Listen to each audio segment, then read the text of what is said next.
Should U.S. public officials be banned from digital wealth? Due to the rise of crypto prices buoyed by BTC's ascent to more than $100,000, millions of people have gone back into holding cryptocurrencies. Have you, like many crypto enthusiasts and policy watchers, ever wondered what happens when politics and the wild world of digital currencies collide? Over the past months, there have been countless proposals by numerous policy markets to ban public officials from engaging with cryptocurrencies. This has sparked numerous debates across the United States due to the many conflicts of interest involved. Pennsylvania's fresh bill is a measure that aims to curb potential abuses. But are they a necessary safeguard? Or is it an overstep of authority trying to deny officials from being a part of the decentralized finance (DeFi) revolution? In this video, we will explore both sides objectively. Our primary focus will be on regulation, pump and dump schemes, market manipulation, and insider trading. By the end of this video, you'll have plenty to ponder. Maybe you may even have some fresh angles to discuss and leave comments for us to also delve into. Crypto proposals. What's on the table? Some U.S. policymakers are doing all they can to push for bans on the ownership and usage of cryptocurrencies. Many of them cite conflicts of interest in the booming decentralized finance (DeFi) market, which has surpassed $2 trillion in terms of market capitalization. In Pennsylvania, Democratic Representative Ben Waxman introduced House Bill 1812 on August 21, 2025. The bill prohibits public officials and their families from engaging in crypto transactions tied to personal financial interests. According to excerpts of the bill, public officials are required to sell off their assets within 90 days. Failing to do so risks penalties of up to $50,000 in fines and a maximum of 5 years imprisonment. Waxman argues that such action prevents officials from enriching themselves through schemes. He cited federal examples like Trump-linked meme coins, which generated millions of dollars for the first family.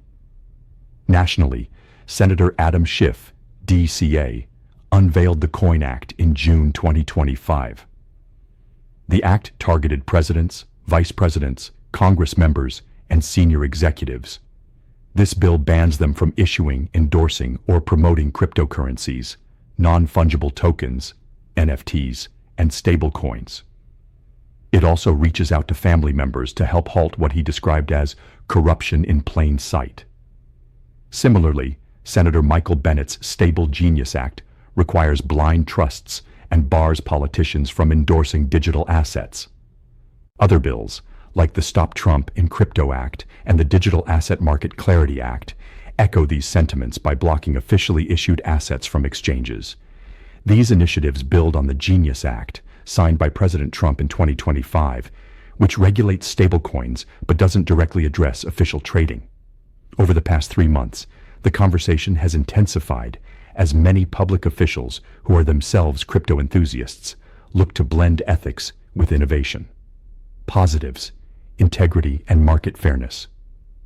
Proponents actively champion these bans as vital tools to enhance regulation and protect markets.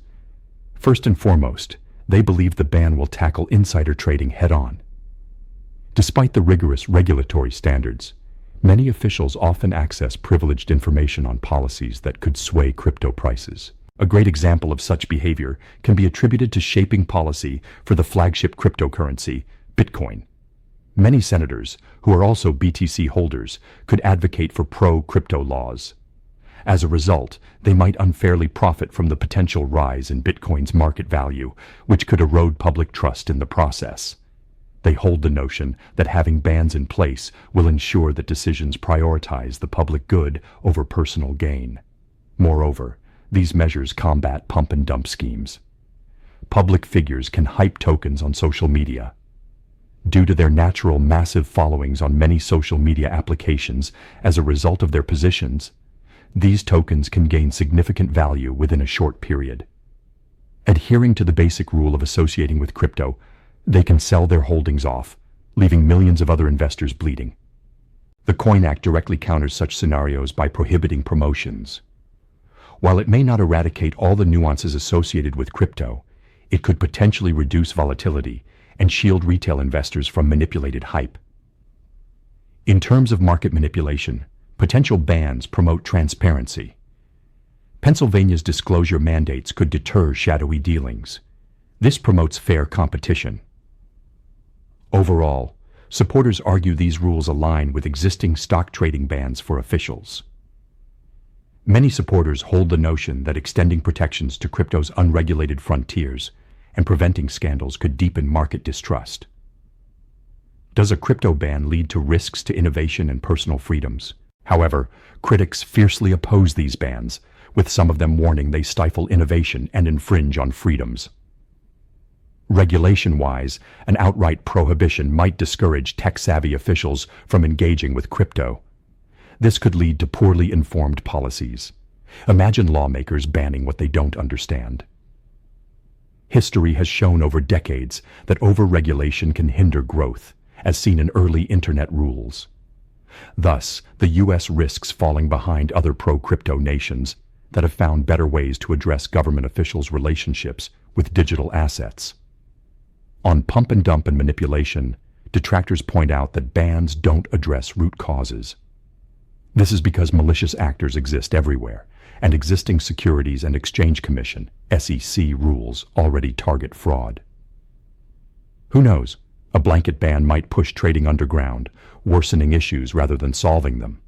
For insider trading, critics argue disclosure requirements suffice. Why consider banning ownership of crypto coins and tokens when transparency works for centralized finance, CEFI, assets such as stocks? Additionally, these proposals could polarize several parties in the investment landscape. Many people may view bans as politically motivated attacks targeting Trump-linked ventures. More importantly, personal freedoms face certain restrictions. This is because U.S. public officials are humans with a right to choose which assets to invest their hard-earned money in. They deserve to uphold their rights to invest. Extending ownership to them as well as their families is seen as being overly intrusive. How other countries are handling public officials' crypto affiliations. Assessing what other countries are doing with this pressing issue adds objectivity to numerous schools of thought. South Korea banned officials from crypto trading in 2018 to avoid influence risks. While it has gone a long way to prevent conflicts of interest and influence, it has drawn innovation critiques. In 2021, Russia banned public officials from holding cryptocurrencies. A crypto-unfriendly country like China barred the public from the use of digital assets in 2021 as well. The prohibition is a clear statement by the East that helps curb the influence of digital currencies in the financial lives of their citizens. In contrast, El Salvador has embraced Bitcoin as legal tender. Unlike other countries where officials cannot dabble with crypto, they can in Nayib Bukele's country. The bottom line. In conclusion, proposals to prohibit public officials from engaging in crypto trading challenge the fundamental principles of ethics and innovation. They promise stronger safeguards against manipulation and insider abuses. Despite this, risk overreach could harm the progress of this revolution. As these bills evolve, crypto traders must tread cautiously by staying updated with regulatory patterns as they engage with DeFi assets. What do you think? Are potential bans essential reforms or unnecessary barriers to entering the market?